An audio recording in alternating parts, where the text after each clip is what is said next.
everyone, my name is Leanne and today I'm going to be telling you about the best books that I have ever read. Now, these are not my favourite books that I have ever read. We are going to use the obviously entirely objective rating system of Goodreads to figure out what the best books that I've ever read are. So I'm going to go onto my read shelf on Goodreads, order it from highest rating to lowest rating, and tell you about the top 10 highest rated books that I have read. Now, I'm only going to talk about books that have over 100 ratings because I feel like a book that has a 4.8 star rating but only has 3 ratings isn't that's not that helpful. I'm also not going to talk about series because I feel like a lot of my highest rated books will either be like Harry Potter or Lord of the Rings. Coming in with a rating of 4.59, the best book I have ever read is Becoming by Michelle Obama.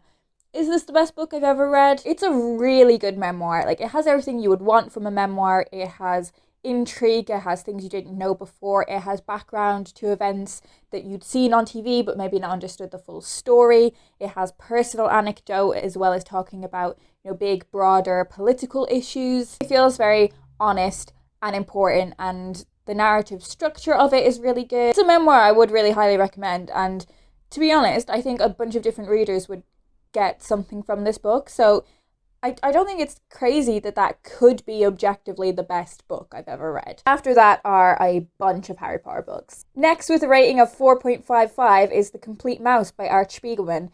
This is a graphic memoir. It has a lot to do with Art Spiegelman's relationship with his father and his father's story of survival during the Holocaust. It's a fantastic book. Again, it's one that I think will appeal to people with a lot of different interests. It's not a book that I ever hear anyone say negative things about, so I'm not surprised that it has such a great rating. It's not a book that I really think about when I think about my favourite books, but when I think back and think of books that have stayed with me even years later, Mouse is definitely one of them. The next book with a rating of 4.54 is Dear Ejewala, or A Feminist Manifesto in 15 Suggestions by Chimamanda Ngozi Adichie.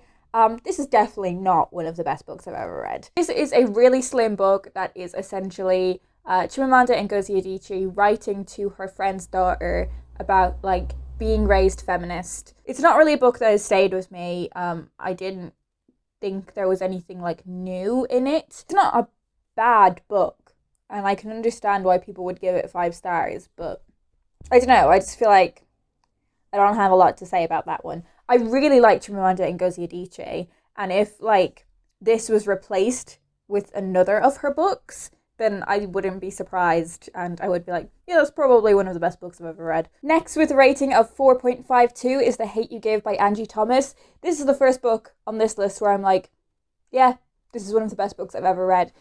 By a clear way, it is definitely the best young adult book I've ever read. Handled serious political topics while still considering all of the quintessential things that you would find in YA. So your relationships with your parents and how they can be strained, feeling like an outsider at school, experiencing romantic relationships for the first time, sibling friendships. It has everything that a YA book should have. But far more important than that, it is dealing with the Black Lives Matter movement and how essential that is and how that affects the lives of young people in America. It's one of the best books I've ever read. The final Geek Girl book has a rating of 4.49, but I said I wasn't going to talk about series, but I do like the Geek Girl series. It's definitely not one of the best books I've ever read, though. The next book has a rating of 4.46, and that is Born a Crime by Trevor Noah. This was one of my favourite books in the year that I read it, and it's definitely one that I still recommend to a lot of people, which I think is a testament to how it stayed with me and how many different people it would appeal to. It wasn't 5 stars for me, mainly because of how it was structured. This is Trevor Noah's story of growing up in South Africa and being mixed race and the complications and difficulties with that. And it's actually really the story of his mother more so than it is his. And I really loved that. The only reason I didn't give it 5 stars was because it flicks between time. So in one chapter he's a kid, the next he's a teenager, then he's a kid again, then he's an adult again, then he's a teenager again. And it was difficult to figure out how old he was in particular sections of the book. So I don't think it was perfect, but it's still one that I really, really like. Julian is a Mermaid by Jessica Love has a rating of 4.47. This is a children's picture book, which is about a child experimenting with their gender identity and dressing up in quite theatrical kind of drag style outfits. It is one of the best picture books I've ever read. I think it's beautiful and it thoroughly deserves a high rating. Letter from Birmingham Jail by Martin Luther King has a rating of 4.52. This is one of the Penguin mini moderns, and I think it has 2 pieces of writing in it from Dr. Martin Luther King about his experiences of being a black man in America, about the civil rights movements, about the injustices and prejudice he has faced. It's a great book. I think it should be essential reading. Like, I genuinely think everyone should have to read Dr. Martin Luther King's writing. With a rating of 4.44 is Nobody Told Me by Holly McNish. This is a collection of personal writing and poetry by Holly McNish, who is one of my favourite poets of all time. And all of this whole book is focused on her experiences of pregnancy and motherhood. I learned a lot about those experiences from this book, and it fantastically balances the humorous and the political and the emotional. I think this is a fantastic book. I don't know if it's one of the best books I've ever read. It's definitely one that I'm going to reread. So, with a rating of 4.42, we have Homegoing by Ya Jessie.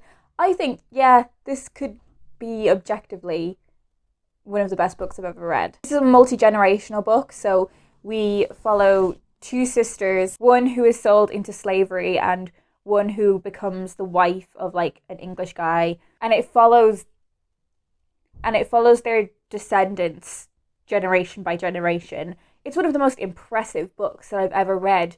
I feel like all of the characters in this book, even though we are with them for such a brief amount of time, they feel fully fleshed out and fully formed. That is so impressive. Like, this is a really short book. All of the characters in it really come to life. So I think this is a book that definitely is one of the best books I've ever read. And the final book I'm going to talk about has a rating of 4.41, and that is This Is Going to Hurt by Adam Kay. I adored this book. This is a book of the diary entries of a former junior doctor, Adam Kay. It's another book that fantastically balances the humorous with the serious, political and emotional. From a subjective point of view, I read this at a very poignant moment in my life, but I think it's a book that definitely has resonated with so many people because we all know what it's like to either be sick or have someone in our lives who is sick. I do think it's one of the best memoirs I've ever read, and that kind of leads me on to the conclusion of this video of, did you notice that most of these books were memoirs? The only ones that weren't personal writing or memoirs were Homegoing and The Hate U Give. And I think, you know, it's very difficult to give a star rating to someone's life. I'd also like to point out that only 3 of the books that I spoke about were by white people. The other ones were all written by black people, which is something that I think I really need to reflect on, because 70% of my reading is not people of colour. I would say it's the other way around. I would say probably 70% of my reading is by white people. And yet 70% of this list of the Goodreads objective best books I've ever read were by black people. I don't have any fully formed reflections on finding this stuff out because I've literally just done it. But it's definitely given me some food for thought. And if you have any thoughts on any of this kind of stuff, do leave a comment down below. Like, do you struggle to give star ratings to memoir? Let me know in a comment down below. I would love to have a chat about all of this. I definitely have a lot of things to think through, so I would love to share thoughts with you. I hope you guys are having a brilliant day, and I will talk to you in my next video.